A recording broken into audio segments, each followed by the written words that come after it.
Olá pessoal, do nosso Música é Proparoxítona, falar um pouquinho mais da nossa MPB, da história da nossa MPB aqui dentro do nosso canal. Hoje nós vamos falar aqui de um festival e, na verdade, também de um disco, ou de 3 discos que foram gravados por causa desse festival. E eu vou dizer também o porquê da importância desse festival e desses discos. Estou falando aqui de Fono 73. É um festival que ocorreu.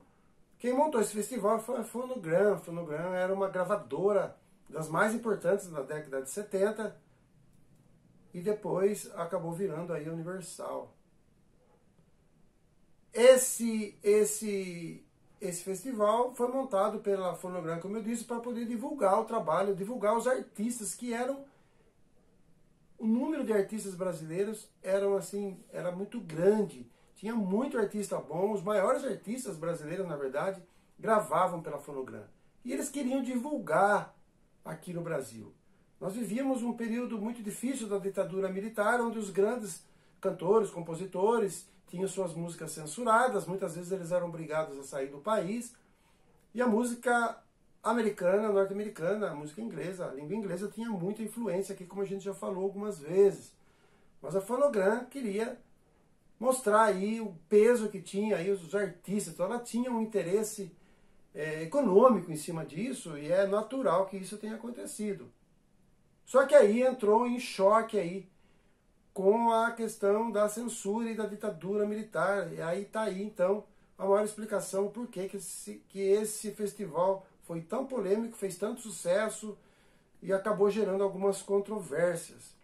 Primeiro, que era muito diversificado, como eu falei, os artistas. Vocês vão entender por quê, eu já vou começar a falar deles.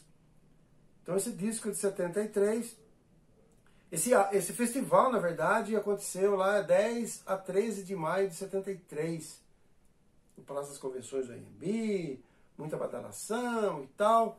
E aí alguns artistas se apresentaram, e aí alguns deles colocavam para fora um pouco aí dessa indignação aí pelo regime, pela censura e tudo mais. E isso acabou em alguns momentos não dando muito certo, ou dando muito certo. Essa é uma questão de ponto de vista.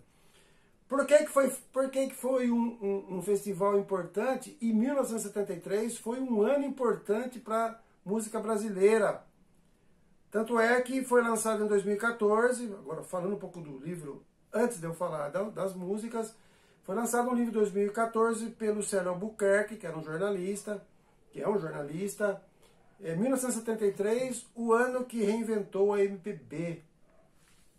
Por que isso? Porque grandes cantores que tornaram-se depois grandes estrelas da música brasileira lançavam o seu primeiro disco, aí concomitante aí na mesma época que esse festival. Por exemplo, Simone, Gonzaguinha, Fagner, João Bosco, Raul Seixas, Luiz Melodia e alguns discos também importantes aí, outros de outros cantores desse ano. Então, por isso que eles falam que muitos artistas, muitos críticos, músicos dizem que é o ano que a MPB foi reinventada. E aí esse festival Fono 73, ele veio aí a mostrar um pouco isso.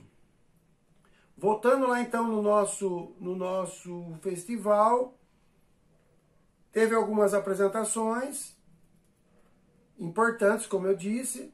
Então a gente vai falar de alguma coisa, na verdade foi lançado depois 3 discos falando, né, mostrando as músicas desse festival. E depois, mais recentemente, foi feito 2 CDs, um DVD, foi feito um documentário. Então quem quiser dar uma pesquisada e saber um pouco mais de detalhe desse Fono 73, dá uma pesquisada que é aí bem legal. A produção desse show ficou a cargo do André Midani. André Midani era um dos diretores lá da Fonogram, um cara importante aí para muitos artistas brasileiros. E do Armando Pedigliani. Pedigliani também era um cara bastante influente aí que produzia aí esse show e depois ajudou a produzir os discos. Na verdade, eles fizeram esse festival, eles tinham a intenção de fazer um filme assim longo, uma espécie de um Woodstock brasileira, com muitas horas aí, mas acabou não dando muito certo, ficaram só nos discos, um pouco de documentário, não tem tanta imagem assim, naquela época não tinha tanta tecnologia para poder fazer isso, mas acabou dando certo, pelo menos para fonograma deu muito certo. E aí, falando de algumas músicas aqui, a gente vai falar, por exemplo, vamos citar alguns artistas, por exemplo, Mais Que Nada. É uma música cantada pelo Jorge Ben, o atual Jorge Benjor, na época era Jorge Ben. É uma música que ele gravou lá em 1963, na época de ouro lá da música brasileira, lá com o Jorge Ben, Bossa Nova e tudo mais. E ele veio aqui 10 anos depois, em 73, e gravou essa música Mais Que Nada, vocês vão poder ouvir aí, com o grande Jorge Ben, ou Jorge Benjor. Eu deixei essa música aí. Outra música que fez muito sucesso foi Orgulho do Sambista. Na época quem fazia sucesso era o Jair Rodrigues.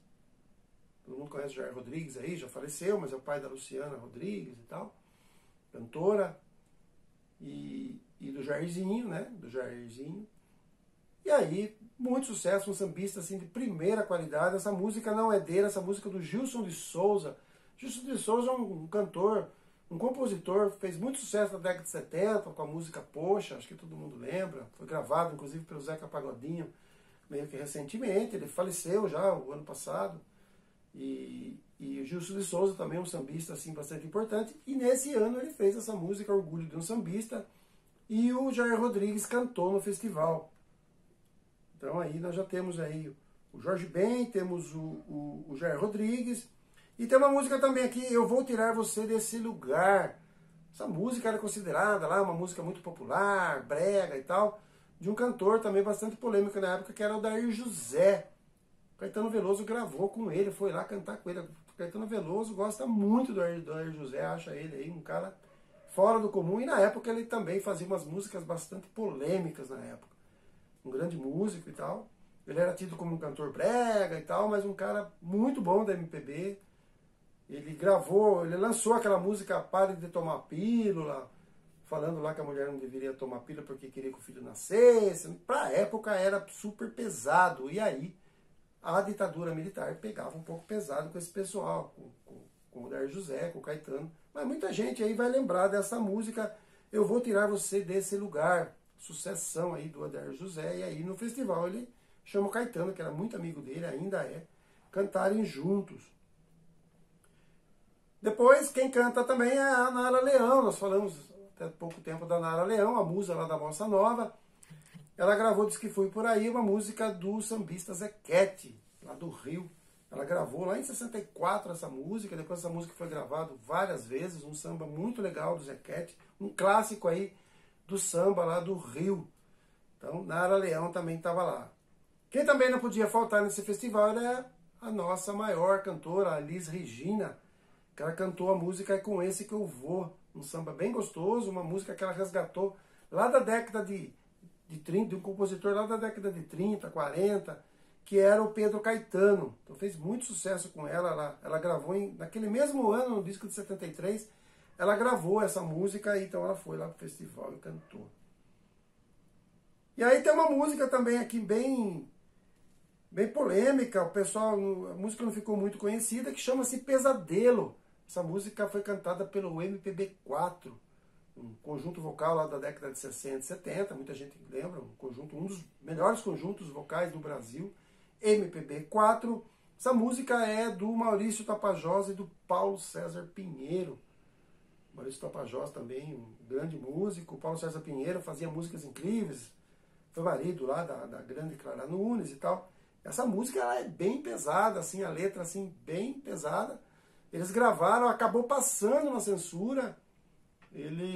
Se você for olhar a história da época e verificar a letra da música, você não entende por que essa música passou na censura. Eles pegavam qualquer coisa e censuravam. Eles achavam que aquela música estava ofendendo o regime, que estava contra eles e tal, e não deixava passar. Essa música, por incrível que pareça, essa música passou. Depois, tirando algumas explicações lá do MPB4 e tal, em entrevista, eles falaram, ó, nós pegamos várias músicas e colocamos essa letra no meio do monte de papel lá. E acabou, colocamos umas músicas mais tranquilas, eles aprovaram e colocaram tudo lá para aprovar. Eles não vinham direito, não tinha muito critério. Enfim, a música acabou passando, mas eu vou deixar na descrição aí a música cantada pelo MPB4, vocês vão ver que a música aí tem uma letra assim bem pesada para a época. Também quando foi cantar lá, o pessoal ficou meio doido lá com relação a essa música. E aí, para encerrar um pouco, falando desse festival e desse disco, como eu disse, são 3 discos, não dá para postar tudo aqui. Eu selecionei algumas aqui que marcaram muito o festival. É a música Cálice, a música do Gil e do Chico Buarque, uma música assim, bastante polêmica, uma música que foi proibida lá em 68, e depois essa música só foi liberada depois em 78, 10 anos depois, no álbum do Chico de 78. Vou deixar ela na íntegra e depois vou deixar lá do festival o vídeo. Durante o festival, o Gil sabia que essa música era proibida e começou somente a não cantar a letra, a fazer somente lá aquela voz e tal, tocando instrumento e tal, mas mesmo assim o pessoal da censura percebeu que era a música Cálice e cortou o microfone. Ficou mudo, ninguém ouvia mais nada, era uma coisa meio doida. Difícil da gente entender hoje, mas na época isso acontecia muito.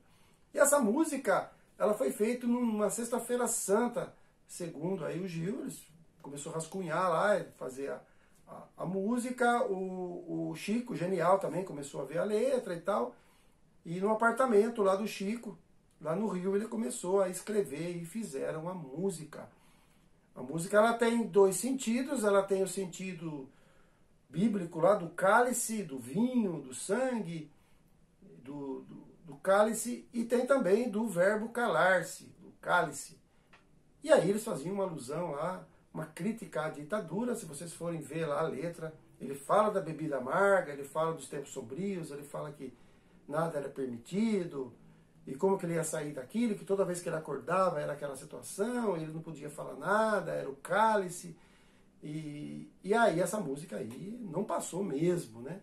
Então essa música tornou-se aí, dentro do festival, o grande ícone aí da intervenção da ditadura militar em cima aí do festival. Mas daí o pessoal adorou e o público aplaudiu, e aí não tinha como, e aí o festival e o disco tornou-se aí um grande marco dentro da música brasileira naquele ano complicado para o país, ao mesmo tempo também sendo libertado aí também por grandes compositores, como eu disse, que lançaram seus primeiros álbuns.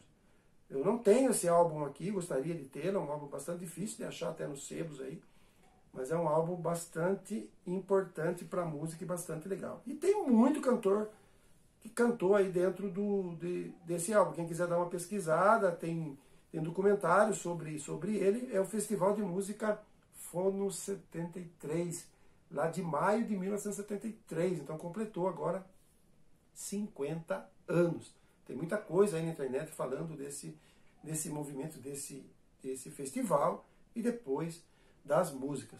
Então, fica aqui esse registro desse álbum, desse festival, desse momento social, político e cultural da nossa época aí aqui no Brasil.